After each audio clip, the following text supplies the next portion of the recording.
What the talk, what the talk, yeah, yeah. What the talk, what the talk, what the talk, maybe this is for you or it ain't, but just have fun and hear us out. What the talk, what the talk,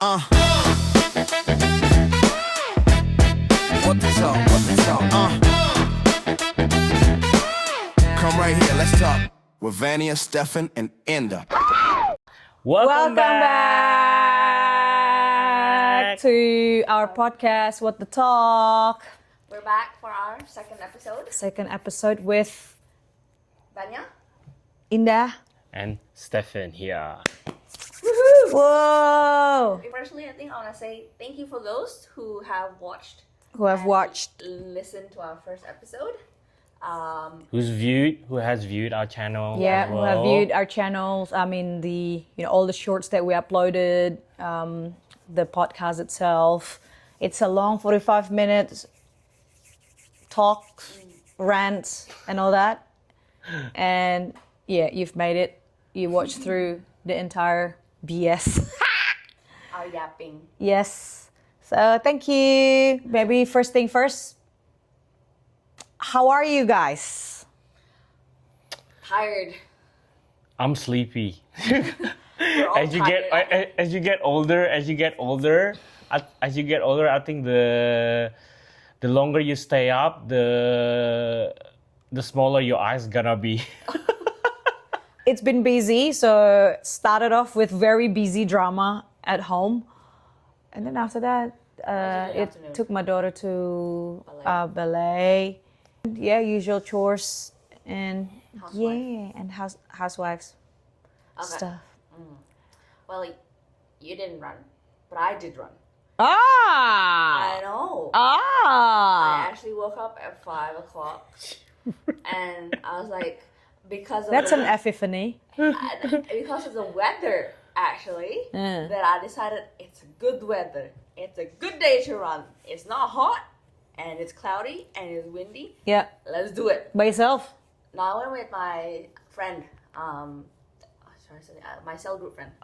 Oh, And then, we went at like 6 o'clock, 6-ish. And then we did the Southwest Loop. so 11K. 7. Oh, yeah. I can feel my joints now though. It's been Ah. a while, but Yeah, it's not yeah. too bad. I finished it in 1.5 hours. Ah, that's long. But I'm sorry, she's more pro than me. I mean, no. But who's that's the good. Berlin marathoner now? Semi-pro. She is a Semi-pro. She wants to be the wannabe 6-star 6-star medal. marathon. Yeah, I don't know when I'm gonna get those. I mean, yeah, Manifest. it's manifest. It's just really hard, especially for the Boston, because I think the Boston one.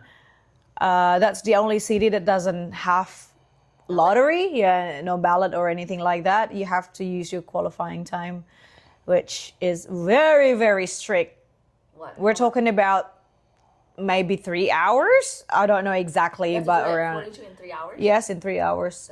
In 3 Is hours. that like- something like that? If not 3 hours, maybe 3 hours 5 minutes. Or I heard that they're getting stricter, so maybe 3 hours. Maybe it used to be 3 hours and 5 minutes, and then I don't know exactly. Don't quote it on me. Just Google it if you're interested. What pace is that? 7-minute pace? No, less than 7 minutes. 4:20 maybe, or 4:15. Like you I do your math. always thought like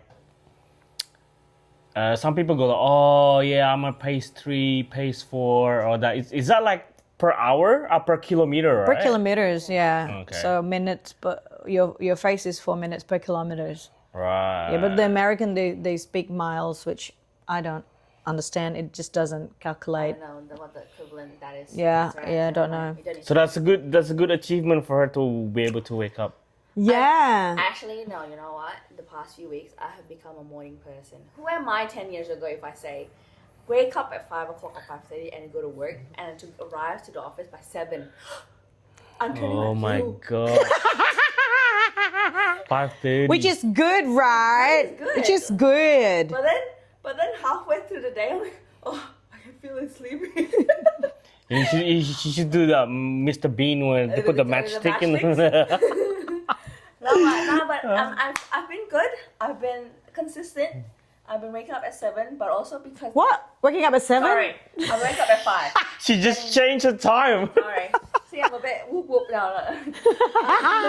No, it's because of what's going. That is the side effect of waking up early. That She's is true. sleep deprived. Yes. No, but that's because I have like a weekly catch-up meeting with my client who is based in the US. So I have a meeting at 8 a.m. So I have to get to the office at 7 a.m. That's why. Yeah. So I'm like, okay, let's turn this into a habit. Why not? And you get the quiet time before everyone Oh yeah, of course. before like everyone goes like and like, I did you for this, I did you for that. Can you do Yeah. this? Can you do that? Yes. Or hey, can you follow up? I sent you an email. Blah, blah, blah, blah, blah. and then you get called in like mostly the day, like throughout your day, just get called in for meetings and meetings. And meetings, I mean, back-to-back meetings. I mean, like, where's the real work here? I like meetings. I mean, like planning what needs to be done through meetings. Yeah. But the tasks that were planned, it's never executed. And you only get to do your work late at like 3 p.m. or 4 p.m. after your Something like that. And even Right. then, you have only an hour left. and it's like time to go home. Where's the day going, right? I know. That's why it comes down to our very topic for this episode. We're talking about freedom. So thanks to Vania for her idea, because she just spat out that keyword in the first episode. Freedom. Yes. If you watched the first episode, which was freedom. What is the definition of freedom, guys? I don't know. I think it's unique to everyone. But I What about think- you? Oh, or about But I think like the genuine meaning or definition behind freedom is to escape from an oppression, if I mean like or pressure. yeah. That's what I believe. I mean that's what I believe the genuine meaning about it, the genuine definition, but yeah, I mean, you guys can Google it and find out what it is. Yeah, but personally to you, what do you think freedom means? Well, being able to do anything that you like. I mean, within boundaries as well, though. Like within Yeah. boundaries, because I mean, from my own experience, I believe that when I felt free is when I actually got married. Oh. No, I mean like That was because like 12 years ago. I think it's because the experience, not the experience, but I can make my own decision. I can do what I want. Whereas before I was being like watched, or oh, you shouldn't do this, you shouldn't do that, because that is not what you should be doing. Which is not a bad thing, but if it becomes like a micromanage way, then you will feel that you're being oppressed. There's too much pressure, and then when you get out of it, you feel free, and that's what I felt when I actually got married and I moved out of the house. So that's what I feel. Because I think speaking of parents as well, sometimes they can go a little bit too far as well with their authority. They think that they have the authority to tell you what to do or what not to do. I'm not sure about this. I'm not trying to generalize all parents in the whole world. It's just hard to make decision not to think about what they're going to say. So freedom to me personally is, yes, I agree with you to some extent that to free you from oppression, not trying to make them, look like an oppressor, but yeah, like to me, like as the oppressed, I feel like they are the oppressor, right? Because you Yeah. want to do this, you can't. You get some disagreement. Like before marriage, maybe it's fine in a way.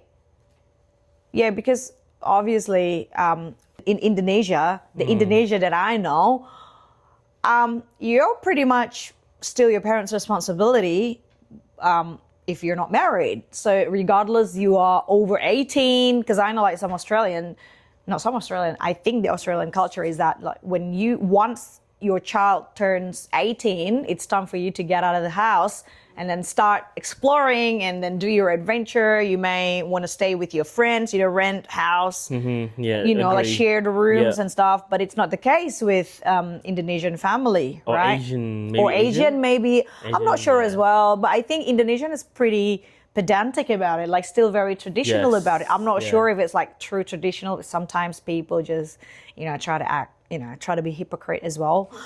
But yeah, so obviously I was thinking before I got married, yeah, my parents, they were really strict. I had curfews and stuff like that, which my friend didn't have back then. So one time we just organized this hangout. Okay, so we would go to this particular mall, right? And then my curfew, my curfew when I was 17, was it 17? No, 15, let's say 15. My curfew was 6 p.m. And then we just hung out in this mall. Like the mall, the shopping center in Indonesia, they just, especially in Jakarta, I'm speaking for, Jakarta, right? In Jakarta, the shopping mall, they close at like 10 or 10:30 or 11 even for the cinemas. Oh, probably even goes beyond that. Yeah, Cinema midnight. goes, yeah, yeah, midnight. Cinemas goes midnight. I think the Yeah. cinema series as well. But, the shopping center itself, the food court or the restaurants, they close at 10, I think. Yeah, about 10. Or if you're still stuck in the restaurant at 10 o'clock, they give you some, like grace period, like for half an hour or something. And so, of course, we finished school at around 2:30, 2 or 2:30 p.m., right? And then we went home, obviously, like changed, got dressed and stuff, and then went to the mall. Let's say 5 p.m. And my curfew is fucking 6 p.m. What is that, right? Like, what is that? So, like, hang out for an hour, right? And I didn't enjoy the hangout as well because I kept looking at my watch Yes. or my phone Yeah. because I was waiting for the unwanted call. Like, Like, hello, miss. Where are you right now? Shouldn't you be at home? So you're not. So in that case, you're saying that you're not free, right? Because you have to look at your phone just to make sure that, or when is that call going to come from the parents, right? So I think that would also lead back to what you call the different stages, right? Because when you're as per what you said, when you were a kid, there is some sort of control that the parents would have, but then as you grow older, it shouldn't be that way, isn't it? So it should be more of like a rope type of things. Like if let's say for example you're holding on to a rope and then the rope by your kid, and let's say for example your kid is holding on the end or to the other end of the rope, as they get older, you want to loosen the rope, but at least you still have the handle, right? You're still holding on to the other side of the rope, but you're giving them more rope for them to explore and things like that, right? Which I believe that would be the best way to do it. But in your case, it's more of like you're being chained. Yeah. And then you couldn't go anywhere, right? Yeah, maybe. I mean, I just want to be fair as well with my comments, right? Maybe they did lose the rope a little bit. Yeah, maybe. I mean, well, again, it comes back to their own definition of losing the rope. Maybe their standard of losing the rope is, oh yeah, you're actually quite free. But to me, personally, maybe it's still pretty tight, right? So it comes down to our definition of a particular, that. How you present it, I think, from your experience, I guess, your personal experience, it might not be applying to everyone, I guess, in a way. Yeah, I think what I think about freedom is that this is like based on my personal experience as well. So I thought before marriage, I thought oh, okay, because I'm still young, I'm still my parents' responsibility. So I had to just follow their rules, because I lived in their house. I still use, my pocket money, like allowance and all that. And then they're still paying for my tuition and stuff. So it's like an obligation, like I felt like a strong and huge and really tight obligation that I had to just follow through, right? And then I was really waiting for the moment that I, get married and then have my own family, so I can set up my own rules, so I can design my own game plan with my husband, which is you, right? But in my experience, it just didn't happen. It just didn't happen. I feel like my parents, especially my mom, just want to have a say in everything, Like when I got pregnant for the first time, and then what I should and should not eat. I know that she means well, and every other parent, I believe they mean well, but they just forget that the period of time, they no longer live in that era, in their era. So everything that they were taught by their ancestors or their parents or whatever, their aunties,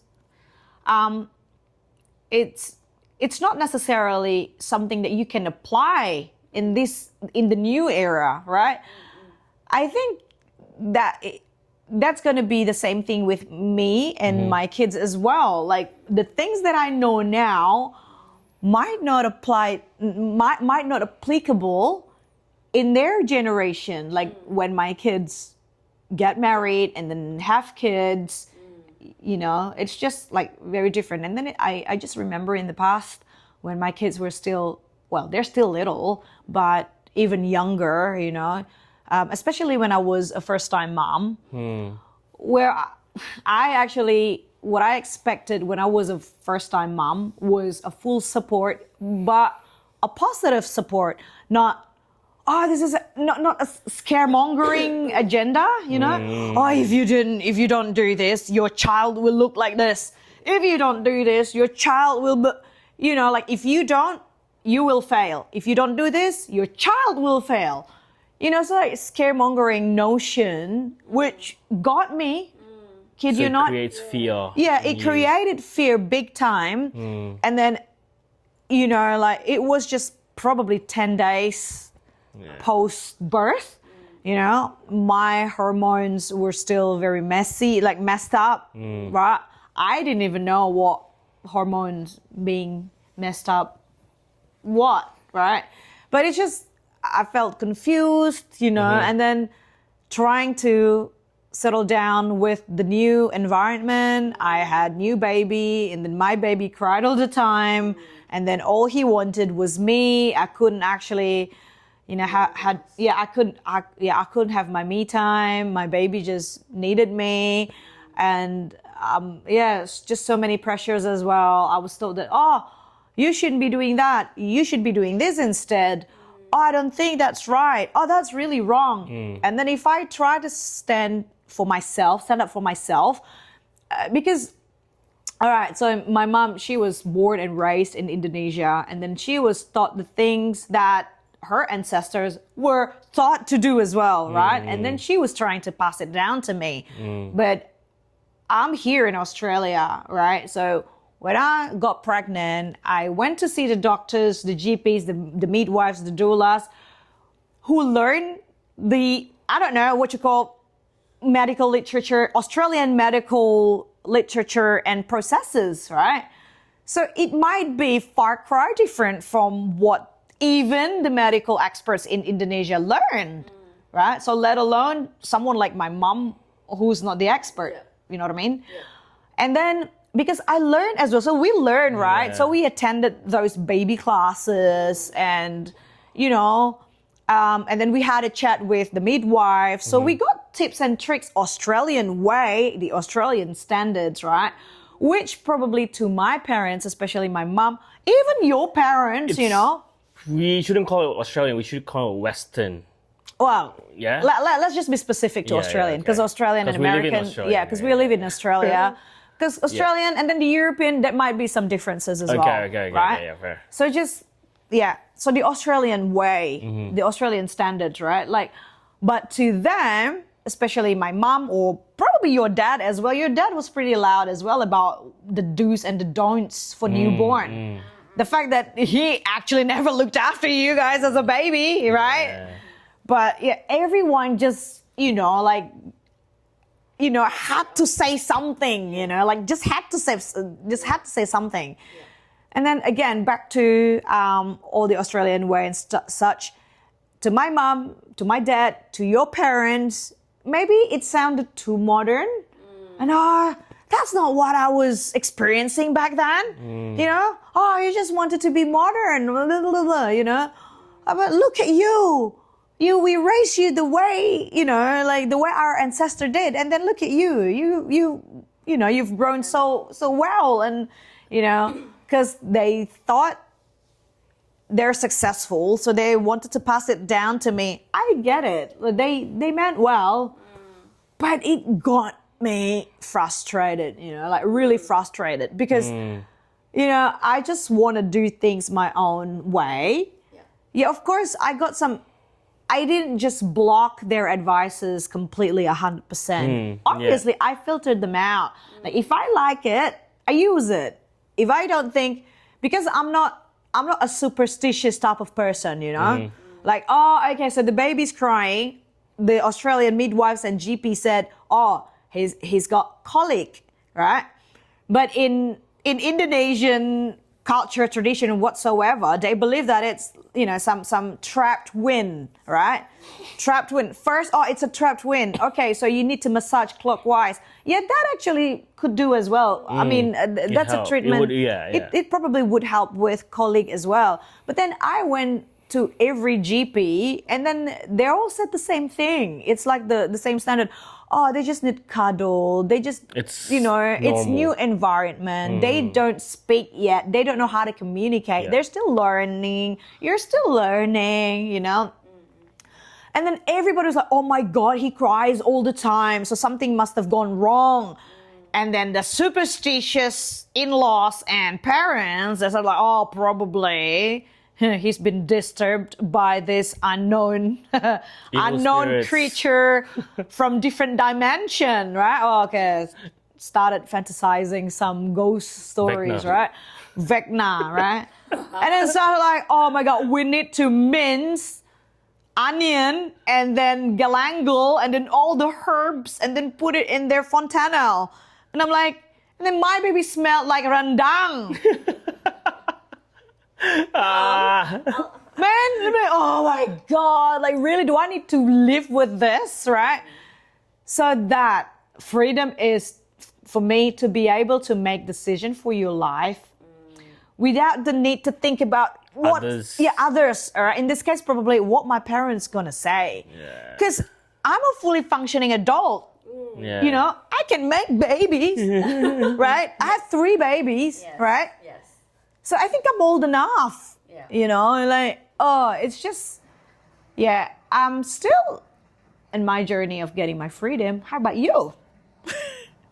Oh man, it's quite a story, I'd say. I think probably you guys don't really know the story of how. Well, we know, but Look, I know you they don't know. This is from that was from the point of view of married couple. yeah. Married couple. Right? This is like from a single. The current Single and ready to mingle. So if you live in Perth area, 8 kilometers, more than that, forget about it. Vanya. high quality High quality. single. High quality single. Yeah, man. Independent. Well, the definition of freedom, I didn't really know it until much later. I guess I'd say when about 25, between 25 to 27. Some people might think that probably is too late because you're almost getting 30, right? You're hitting the big 3.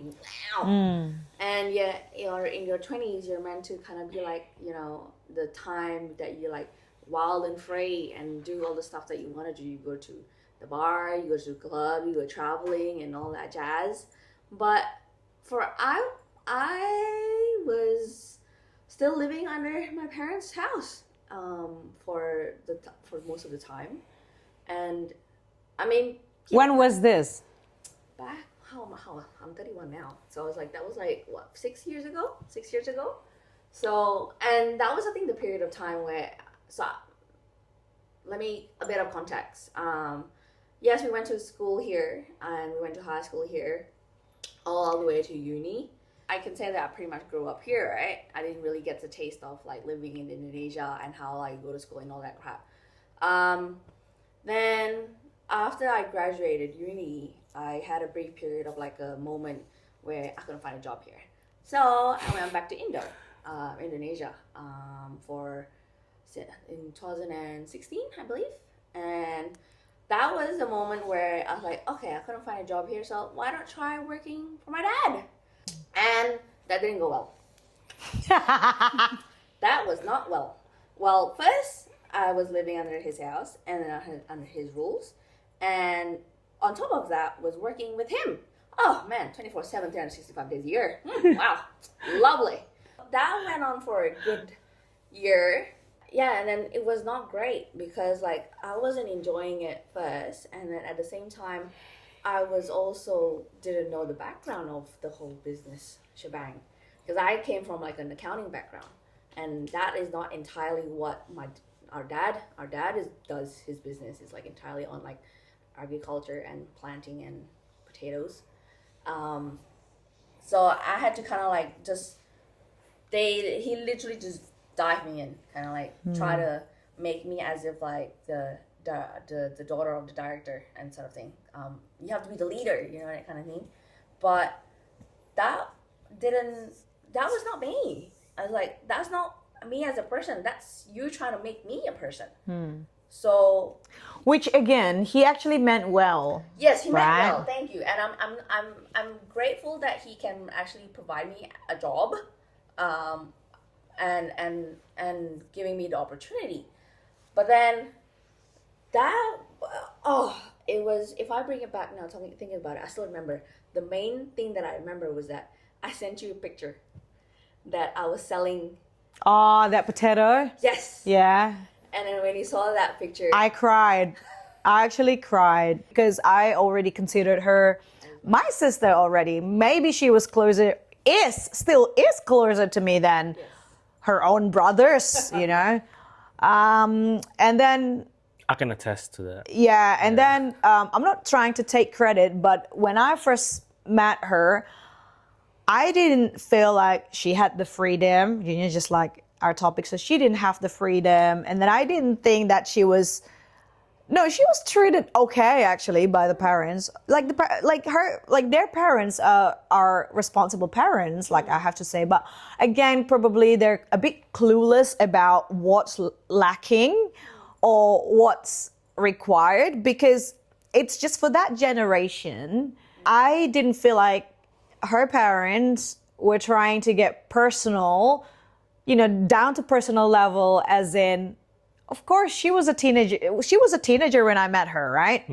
She was just graduated from high school and then, you know, in the middle of hunting for uni. She went through the whole puberty thing, I think, on her own, you know, like I think on her own. And then I could see it so clear. I could see it straight from her eyes, actually. Like, she's a girl. She's the only girl. She's the youngest out of the 3 siblings. She's the youngest. She's the only girl. And then when I first saw her, like, she dressed like her brothers, you know, like for my Indonesian fellas, you know, if you remember baju kotak-kotak Ahok Jokowi, ini koko-kokonya pada pakai baju itu, and then she was wearing the same shirts, and I'm like, okay. I mean, like when I was 17, I wasn't dressed like that. You know, I was trying to be. There was phase when I was like a tomboy, you know, wearing all the billabong shorts. But when I was 17, 18, like I grew it, you know, like I ousted it. Yeah. Like, okay, I wanted to become more girly. Like I wanted to have boyfriends, you know, and then I didn't see it in her, like, I didn't try to take the credit, but I was the one, maybe not teaching, maybe inspiring her to, you know, because I always did my makeup, right? And then one time you asked me, can I have a look at your eyeliner? And then I closed my eyes, and yeah, she looked at it. Oh, that's pretty good. And then we played, like makeup and stuff. And then I could see that actually that inner girl thing is there. But it's just never. It's never. Woken. Yeah, No. never. Yeah, that too. Never awoken or never introduced. Never. Yeah, it wasn't. Which was supposed to be the role of the mother, right? Yes. And plus, so we did makeup session thing. So I put makeup on her. It was just like a very simple makeup, like just powder, because she has fair skin already, so she didn't need all the thick foundation and stuff like that. So it was just like a normal, like just powder, like a little bit of eyeliner, and then blush. and then blush, and that's it. And then her dad was like, "Oh, you look scary. You look scary." I remember correctly. He said that. That's the one thing that I remember as well. So Yeah. I told her. Oh, I don't think it suits you.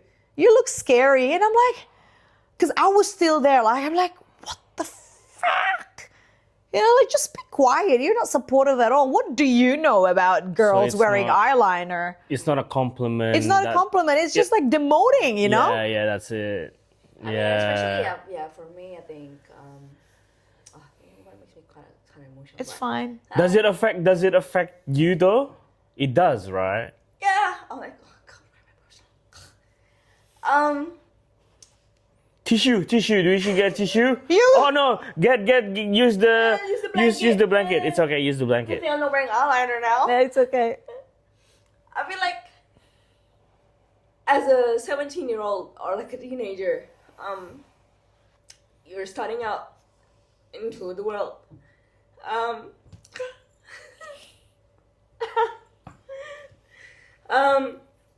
Hearing that comment is, like you said, it's demoting. Demoting. And you're meant to build your confidence up. But technically, when you hear that, and back then, I think mental health was not a thing, not a big thing yet. Mental health was not a big thing yet, and we didn't want to kind of talk about mental health, and I think verbal bullying in a way. Verbal abuse. Oh. Because it wasn't big. It wasn't big in our parents' day, because at that time when they probably grew up, they might experience it, but it's a taboo thing for them to actually speak out about it. So What about mental health? and mental health, as well as what was it that you're saying? Verbal abuse. Verbal abuse. It was probably there, but it was a taboo thing to be talked about or to be exposed, and because if they were exposed to it, people will think that they're weak, 'cause, What? like What do you mean? like our parents, when they back in the day, I believe that social image is everything to them, right? If people look at them, if they show a good image, like a strong image that you're not easily shaken off, or you're not easily being affected by like either verbal abuse or anything like that, or anything that got to do with mental health, then they would basically show that, oh, he's a strong person, or they're a strong person, and they have good characteristic, and so they'll be more acceptable to the society back in the day, But now, what they have been brought up under, and what my parents would probably instill in terms of their education to us, or what they're trying to teach us, it has a negative effect on her. Because now, from that, it has become to this. No, but I think because I was there when it happened, because he actually, when he said it, he wasn't angry or he wasn't upset, something like that. He was laughing. He was laughing like, I don't think it suits you, like a deriding, like Mocking, yeah. like mocking, but maybe he didn't even realize that it was a mock. You know, so it's just lack of awareness. I think not even that, like maybe like lack of awareness that kind of thing you shouldn't be saying To your daughter. to your daughter. Yeah, because maybe, like, again, I'm not blaming the ancestors or thing. It's just happened, it just happened. Sadly, it just happened in the previous generation, right? They just didn't realize. And then because they're so reserved of keeping that traditions, so they're not willing to learn, to keep themselves updated of what's going on in the current, like the current situation, the current generation. They refuse to learn. They refuse to update their mindset and processor and operating system. So yeah, so I think, like, for me, maybe later, if my kids are big, and then there are some things that no longer valid in their era, in that generation, in that era, yeah, it's something that I need to Review, right? review, and then I want to keep myself updated on what I want to be in the know of what's the current generation of this era is actually, like, yeah. What is You know what I mean? relevant to Yeah, them, yeah, right? yeah, exactly that. So, like, going back to Yes, I think when it comes to that, I think where we left off about the comment that my dad made about the mascara and everything, sort of like you said, mocking. And then for me, for a girl who's 17 years old, that felt really hurt.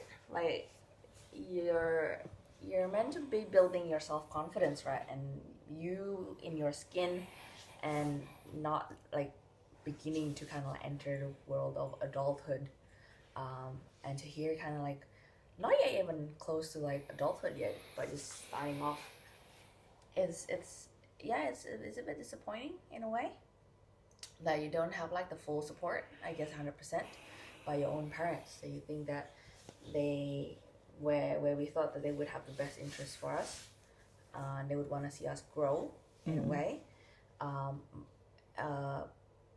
grow in terms of like our own skin and what we believe we know ourselves is what we like in a way, and yeah, that was I think the beginning of I guess the sense of like wanting to get out. But then the pivotal moment probably just when finally like being in Indonesia, working with him and experiencing a whole set of like different, I guess, verbal abuse, I guess, for a 21-year-old now, a different stage, where now I'm more,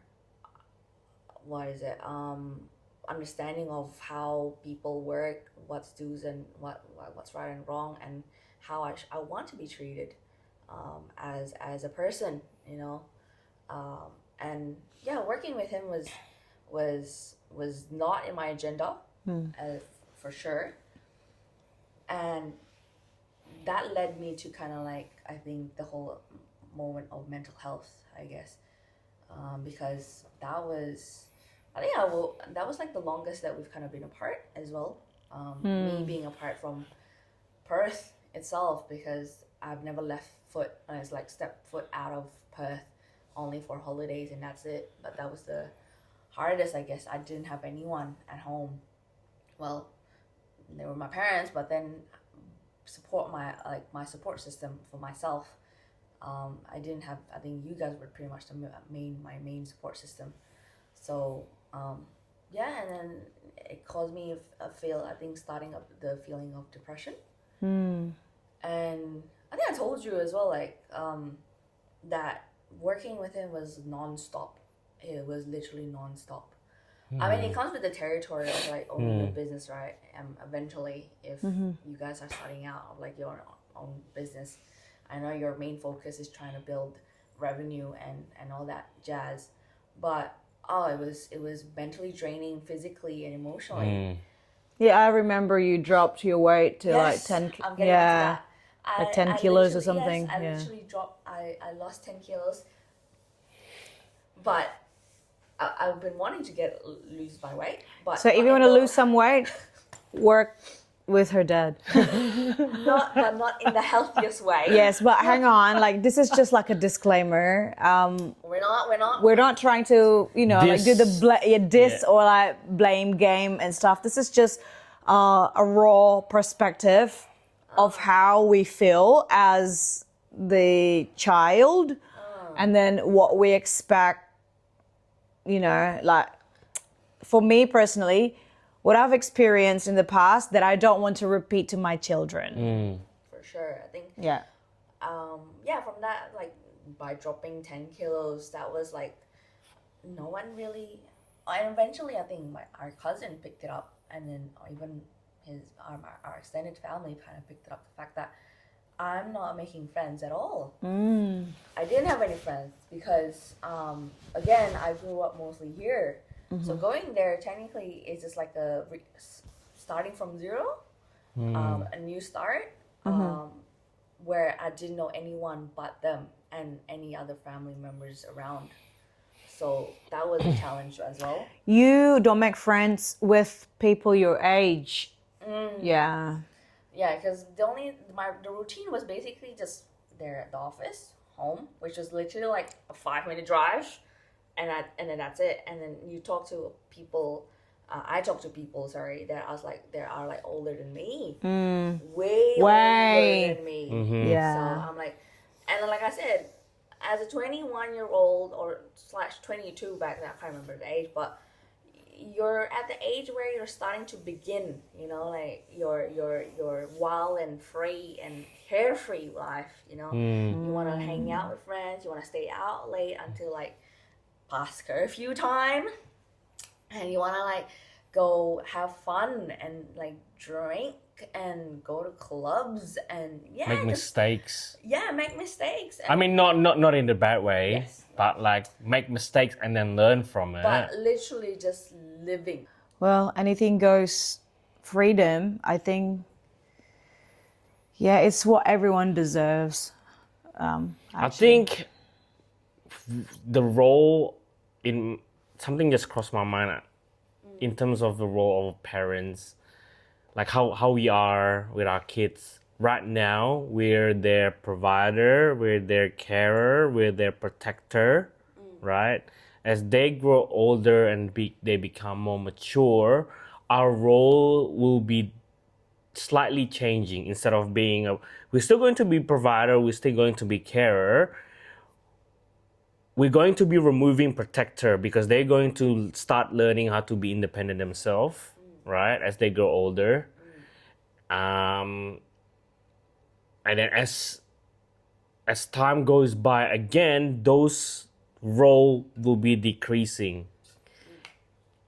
up until when, let's say, for example, if we use Vanya as an example, being a 21-year-old, 22-year-old, what I want for us to do as a parent later on is to be a watcher and their safe space. Because at the end of the day, if there is no I wouldn't say heartbreaking, but there's no hurtful feelings for you to be as a parent where your children doesn't share anything with you. Yeah. So, okay. And also like being as a watcher, that can be expanded into a few different meaning, right? As a watcher, you can also be their protector, but from afar. You can be their safety net from afar. Back to my analogy as holding a rope. We're not letting go of the rope. We're just giving them more. So instead of the rope being tight, we're loosening it up. We're not controlling Correct. the rope. We're yeah. We're still we're loosening the rope, but we're still holding on to the end of the other rope. So at least if they make mistake, they can still drag the rope, and there'll be us at the end of it. right? Yeah, So can always that's- come back to us. Correct. So, and I think the fact that maybe me as a brother to her could have probably done something different, or maybe I could have probably done more in terms of not educating, but more of like Bridging. and also showing and as a example, and being a brother that Vanya probably would I think it's just quite Needed, difficult so- anyway, because I think it's just difficult anyway because your relationship with your parents are not that close anyway. You know, she's Yeah. technically the closest to the parents. You and your brother, Too close. yeah, you're like, Too close.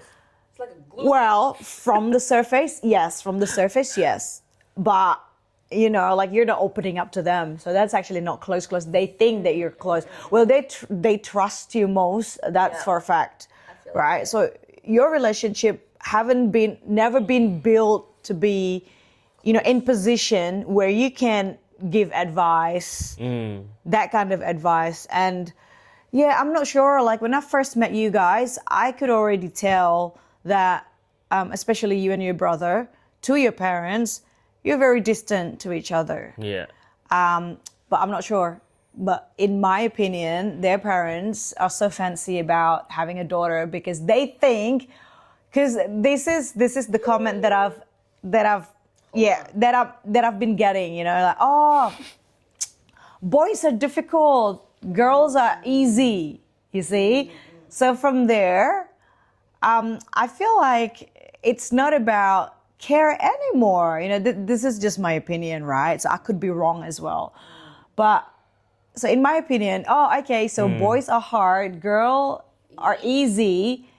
So what do you mean, like easier to control? Yeah, because you're more obedient. Yeah. So it's no longer, well, of course they're caring because, well, no matter what, you're their child, right? But when parents think that they have this special authority where they can control, and then without realizing that controlling mode can easily turn into manipulating mode, you know? Yeah. And yes, and then they probably realize, they probably don't realize, but it's just really hard on us who experience it, you know? For sure. And yeah, with the Asian way, how we brought up, you know, you can't really have your bold opinion against your parents. Otherwise, you're not respecting them, you're That's it. disrespecting them. That's it. And then Yes. I'm not sure. I probably shouldn't speak for the entire Asians, like in my generation, on this, but yeah, I feel like as a child growing up, I was just so scared if I was ever labeled as a disrespectful child towards my parents. Yeah. You know, so it's like a bad image, you know, like you don't want to be labeled as that. But I'm not sure. So it's probably a blessing as well. So if we can track back to our previous episode, why I prefer to call Australia home. And then in the previous episode as well, I said that, yeah, I don't have to think about social pressure, right? The fact that I didn't want to be labeled as a disrespectful child is also thinking about the social pressure, because probably that's what's been created in the society. And then our parents keeping up their image, you know, that tightly.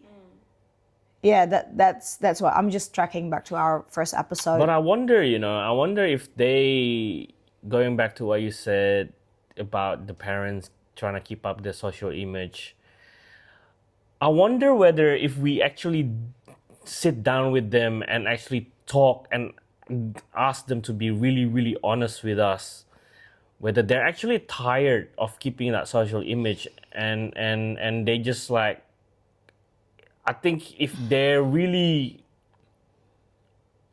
are brave to open up to us, I think they are scared. They are scared and tired of keeping social image because But it's like a mask that Yeah, they actually wear. but again, with that generation, it's either they just don't realize. Yeah. They can't actually. There's no radar.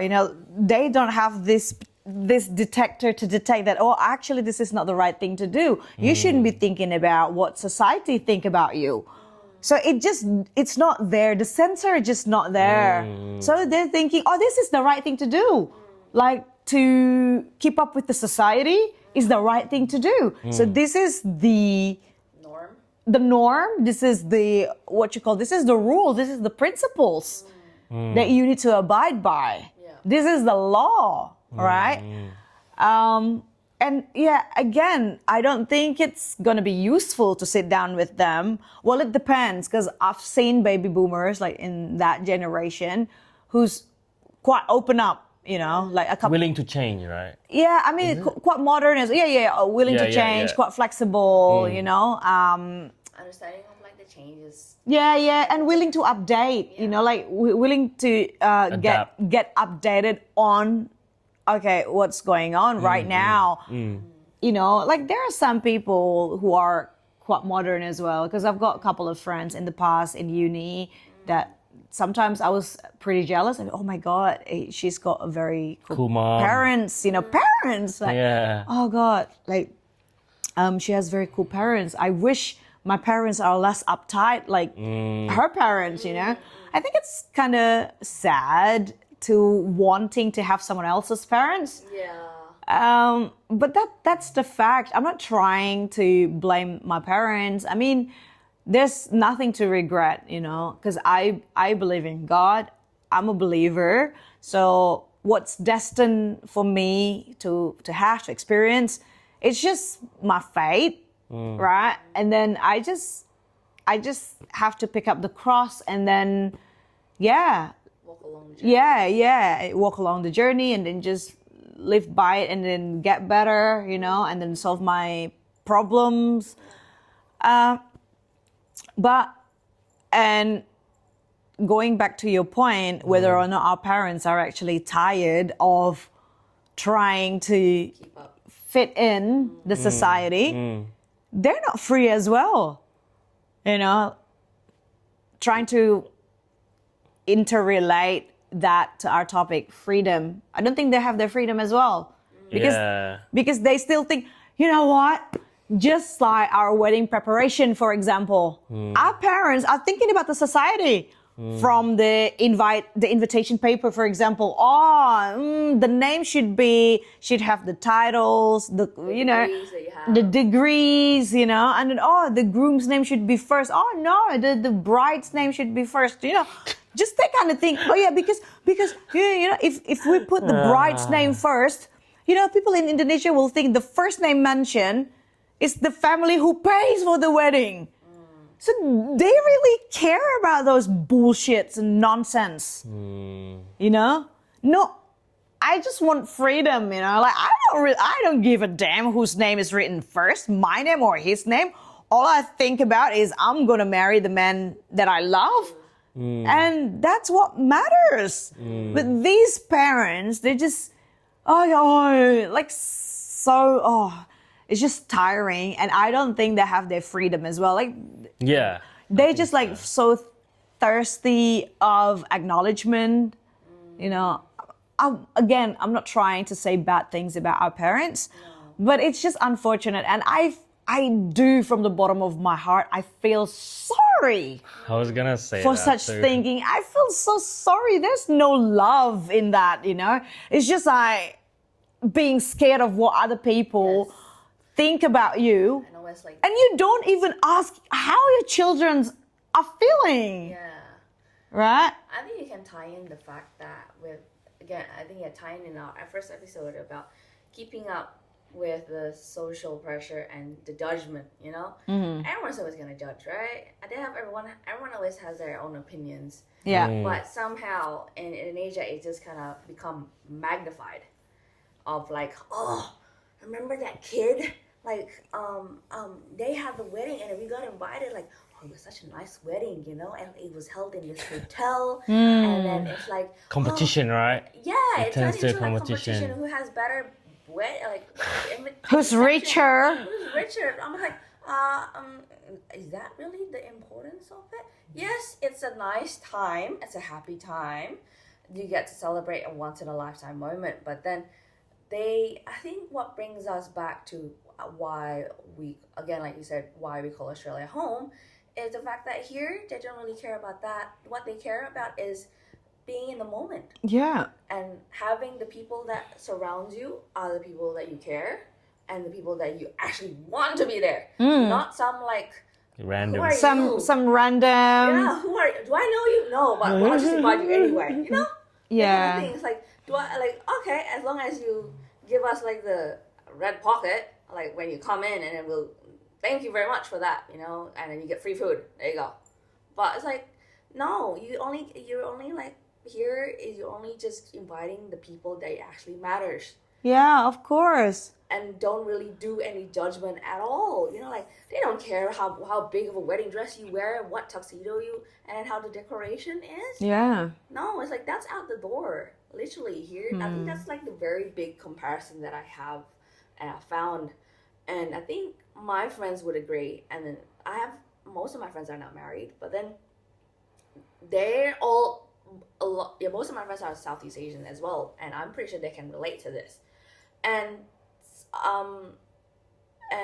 yeah, some of them are just don't care about the whole tradition wedding, I guess, in a way. They just invite like 70 people of an intimate like scene kind of thing, Yes, intimate wedding is the way to go, I think. and it's saving cost, by the way. Yeah. I mean, but again, like this saving cost, probably most Southeast Asian parents don't really like about like saving costs because wedding party, wanna- usually it's their Yeah, party. It's correct. not the bride and groom's party. Because they're the one paying. Yeah, for because it. they're the one paying. I don't know, like if I'm blessed with a lot of money in the future that I can fund my kid's wedding, I would still leave it up leave it up to them. Correct. Yeah. Okay, that's the so right this is way. my contribution because I care about you. I don't care about. I mean, you get to choose who's going to attend your wedding. I'm going to request. I'm going to request. Can my close friends come? But if you said, but if you say no, then no, it is. And then I just tell my friends that they have to respect my children's decisions. You know, that's me. So that's me. Like I don't really care about all that. You know. For sure. Yeah, so again, I think freedom relates to that aspect as well. Yes. Like if you still think about what other people are going to say, like freedom to me is that when I make a decision, I don't have to think about anyone else. For example, yeah, like for example, us, like Yeah. we're in a marriage, right? So I don't even need to think about my kids because technically I'm doing this, marriage in this covenant with my husband. So if I have to make a decision, the one and only person that I think I need to consult with is my husband. Yeah. Well, only, out of good faith that I will ask my children, do you think I should do this? Do you think I should do that? This is what I mean by this is just this decision for myself. I think maybe just to sum up, let's just close this. To sum it up, for me, freedom is to wake up happy because there's no burden, because I know that every step I make, it's me. And you, obviously. And then when I make decision, I can just make it, I can just call it out. Okay, I want this, I want that, without the need to ask someone else out of fear. Yeah, that's me. That's nice. For me, I was trying to think about it, and when you guys were talking, I was like, what is mine? Mine, I think, as simple as not having been judged and being able to just accept me for who I am in my own skin. Having that confidence is probably one of the main things I would say, and yeah, so I think that's fine. So Yeah, guys. What do wow, you, they got deep. That's really deep. That's really deep. Oh my god. But yeah, I think that's the end. For That's this the end of For this episode. episode Number 2. Thanks for watching, guys. Don't forget to listen to us on Spotify. And on our YouTube channel. Don't forget to like, subscribe, and Follow. Share it. Share it. Share it to all your friends, whoever. who can relate to our yeah, content. whoever needs to hear our story. And one more note as well, we're still finding our rhythm. So we still don't know if we're going to speak English in our podcast or Indo or mix. We still don't know. So the first episode, it was a little bit of mix. Yeah. And then I just realized the second episode is full English. So Whatever, but it's, yeah, there's subtitle anyways. There will be subtitles. We've heard Yeah. your No, not there will be. It's by the time it's up, subtitles already there. That's true. That's true. All right, thanks for watching. Thanks for listening. See ya.